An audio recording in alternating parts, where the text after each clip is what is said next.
We're all busy people, and when you're busy, you tend to put off fun for later. We've certainly done that, prioritizing calls with sources or script writing over taking a relaxing break. But one thing that helps us break that burnout-inducing habit is Best Fiends. This is a delightful mobile puzzle adventure game, and it's the perfect pastime to help you break out of the doldrums. We are both obsessed with this game, which pits a squad of quirky, freedom-loving bugs against a horde of autocratic slugs. Whenever we have some downtime, like we're stuck in line or waiting on a call, or just taking a break after editing together an episode, we can knock out a level or two. We sometimes have to travel far and wide for our journalism, so it's nice to be able to play offline, even when we're in an area with iffy internet. There's nothing better than getting on a roll and picking up tools to help in the quest to defeat the slugs. It's a nice mental break to take your mind off work and stress. Áine is on level 995. Kevin is on level 262. It's frankly getting embarrassing. You've earned your fun time. Go to the App Store or Google Play to download Best Fiends for free. Plus, earn even more with $5 worth of in-game rewards when you reach level 5. That's friends without the R. Best Fiends. Content warning. This episode contains discussion of the murder of a woman and her 2 unborn children, as well as domestic violence. If you or someone you know is experiencing domestic abuse, please call the National Domestic Violence Hotline at 1-800-799-SAFE. That's 1-800-799-7233.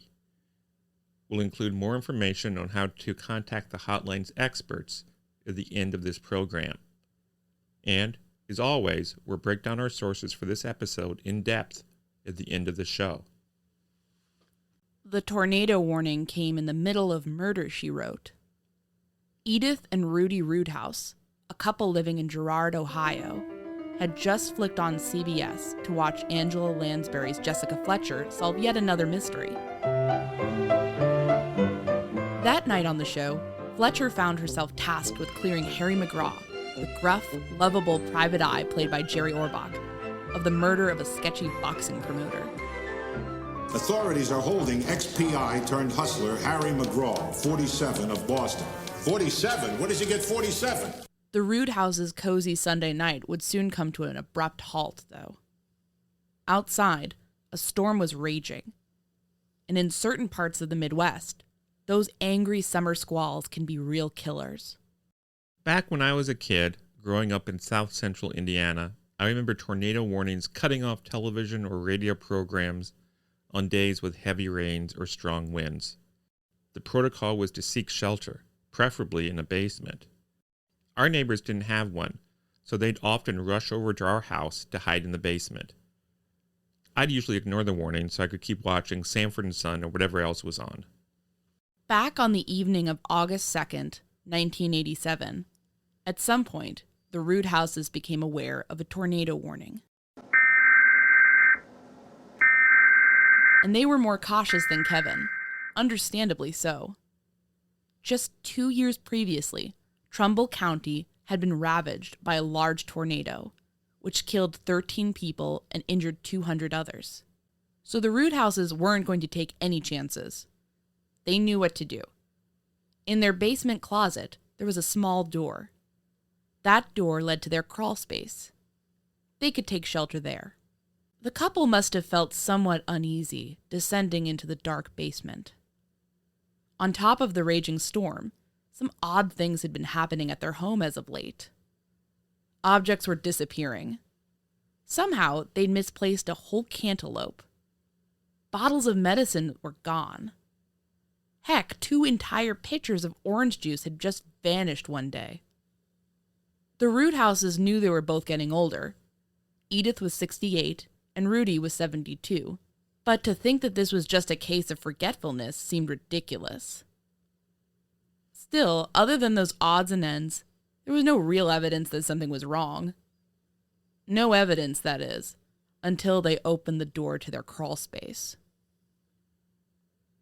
There, in the darkness, a man stared back at them. Edith screamed, and the stranger stepped out of the crawl space. Perhaps one or both of the Roodhouse's thoughts turned to the loaded rifle they kept in the house. But it was too late for that. The weapon was stashed away in the closet where the man was now standing. If the elderly couple went to grab it, the younger man would surely stop them and snatch it away himself. Because this wasn't just any intruder. This was Paul Wade Smith, the man who had fled after gunning down his wife and unborn twins in a McDonald's. The newspapers had all been running his name as the manhunt dragged on for days. And now he was in the Roodhouse's basement, covered in blood.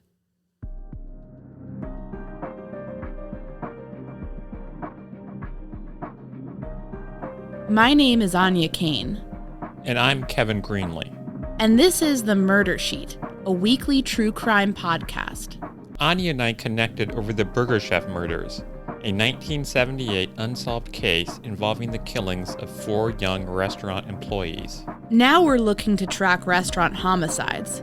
To help us understand the patterns of these crimes, we created a spreadsheet of nearly 1,000 eatery-related killings, the Murder Sheet.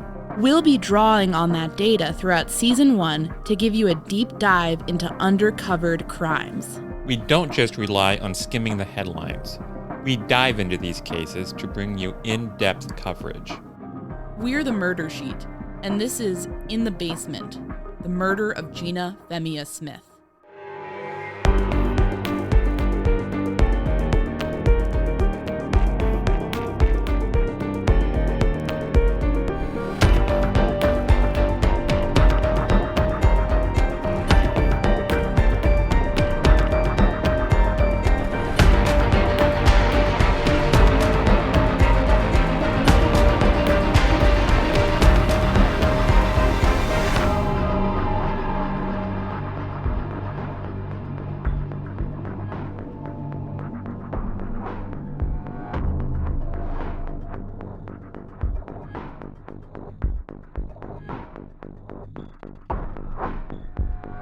Gina Femia Smith was a crew chief manager of the McDonald's in McKinley Heights, Ohio, an unincorporated community in northeastern Ohio's Trumbull County.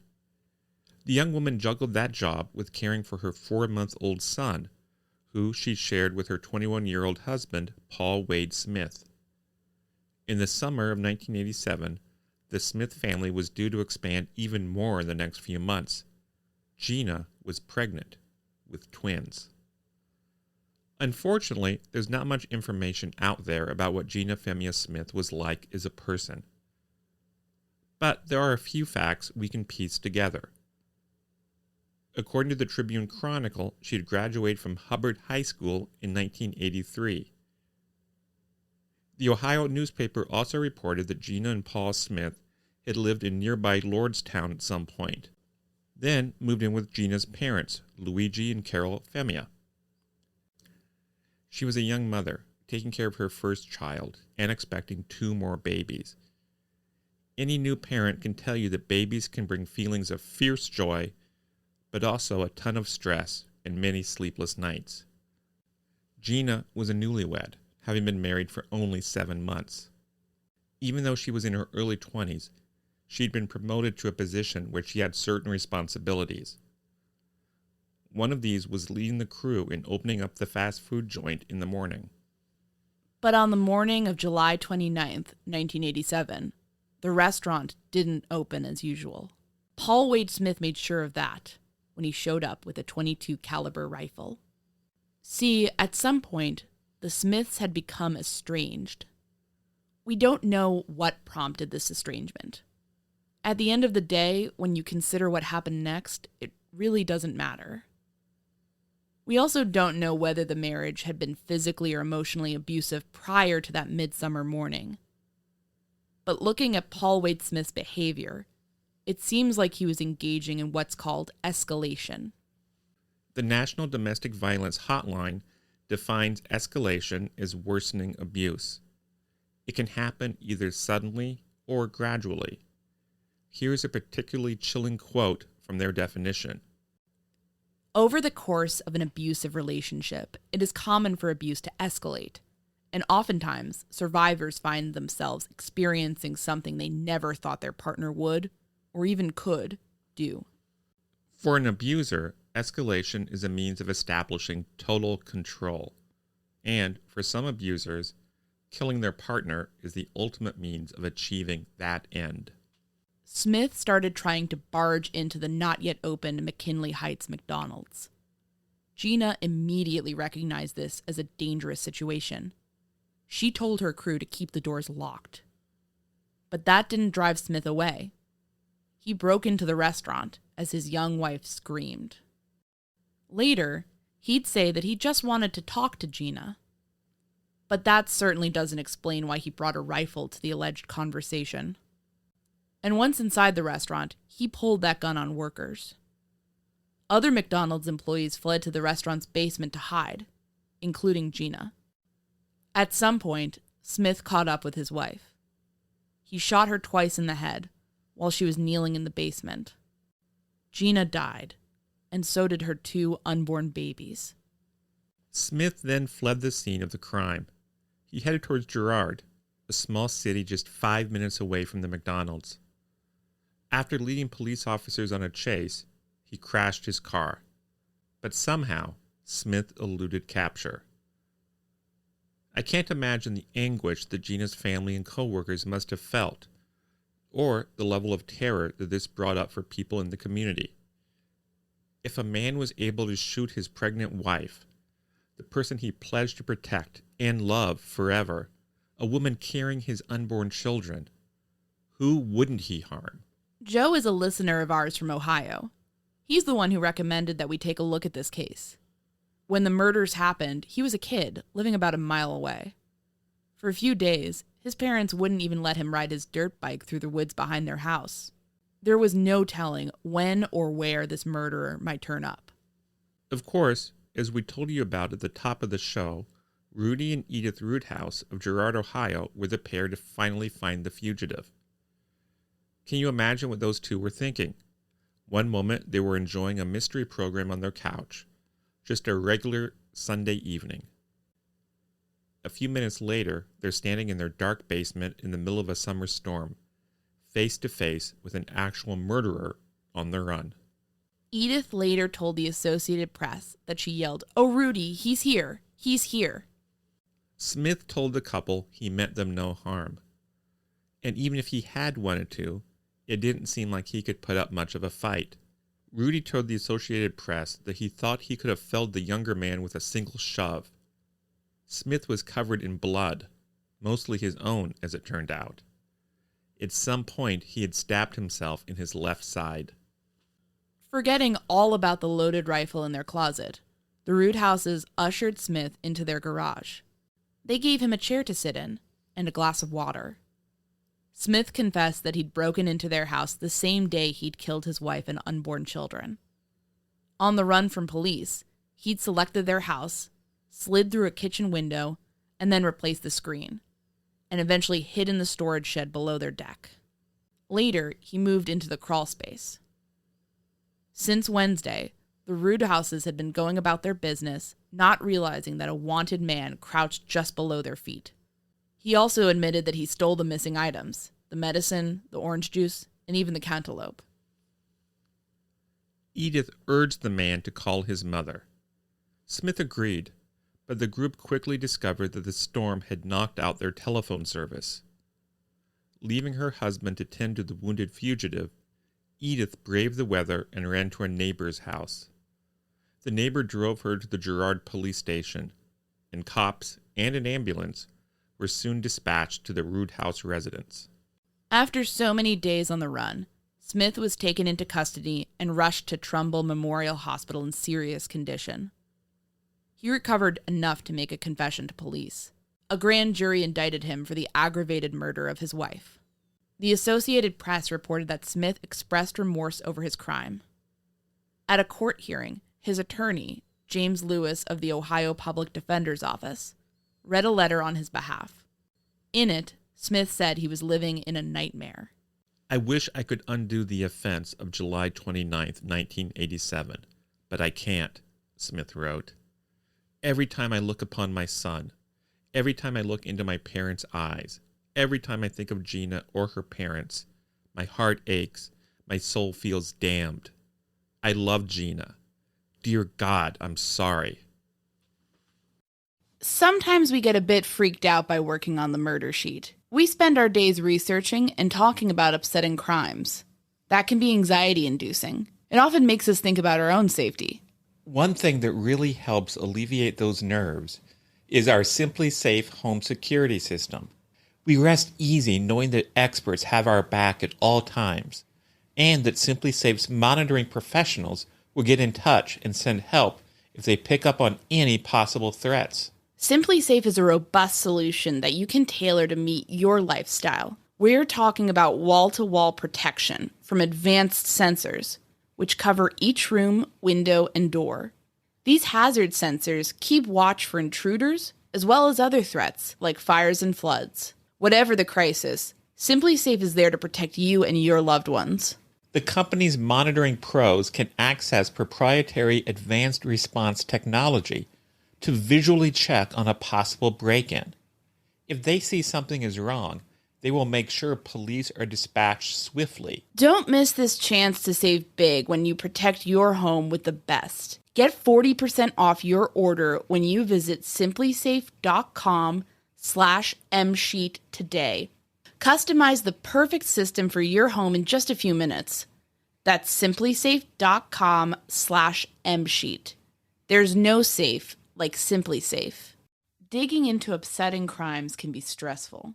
That's why we're so grateful for our sponsor, Tenasi. This company has created a full range of science-backed products to help you achieve calmness, relief, and rest. The secret is a CBD plus CBDA formula that's twice as good as CBD alone. Researchers found that the CBD plus CBDA formula was superior when it came to suppressing inflammation. I love putting Tenasi's lotion on my hands and neck. It makes me feel more relaxed and is now a key part of my bedtime routine. We've enjoyed trying out Tenasi's line of soft gels, lotions, and tinctures. We feel that since we've started, we've been having an easier time with falling asleep and with aches and pains. We appreciate that Tenasi products are all third-party tested to ensure they're potent and pure, and we've loved our results. We also love that Tenasi sticks by its products. If you try your Tenasi products for 30 days and you're not loving the results, they'll give you a full refund. Go to Tenasi.com and use code MSHEET to get 50% off at checkout. That's TANASI.com to get 50% off your first order with promo code MSHEET. Statements regarding efficacy and safety have not been evaluated by the Food and Drug Administration. These products are not intended to diagnose, prevent, treat, or cure any disease. Before we tell you what became of Smith, let's zoom out a little bit. True crime sometimes has the effect of making us terrified of strangers. And that's somewhat understandable. People do horrific things to individuals they don't know. Especially men who think their own sexual gratification is more important than the life of a woman they don't even know. Serial killers and sexual predator types. But the focus on these stranger killings often obscures the reality of the danger that most people face. Again, we don't know the extent or form of any possible domestic violence or abusive behavior that may have been going on with the Smiths. But there's some key data we can share regarding firearms and intimate partner murders. The National Coalition Against Domestic Violence found in 2016 that 1 million American women have been shot or shot at by their abusers.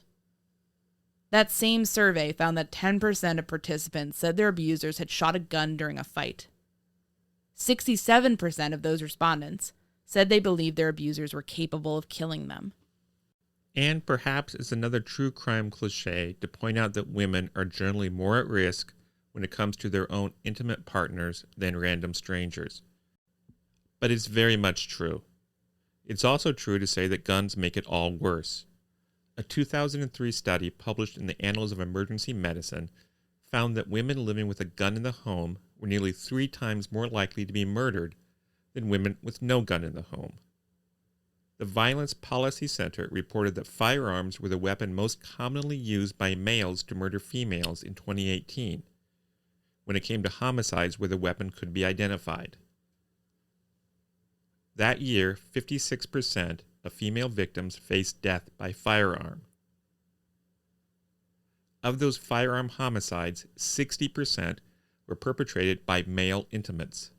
The Violence Policy Center also found that, quote, the number of females shot and killed by their husband or intimate acquaintance, 568 victims, was 4 times higher than the total number murdered by male strangers using all weapons combined, 142 victims, in single-victim, single-offender incidents in 2018. Jumping back to the Smith case, to that awful slaughter that happened in the basement of an Ohio McDonald's, let's talk about the outcome.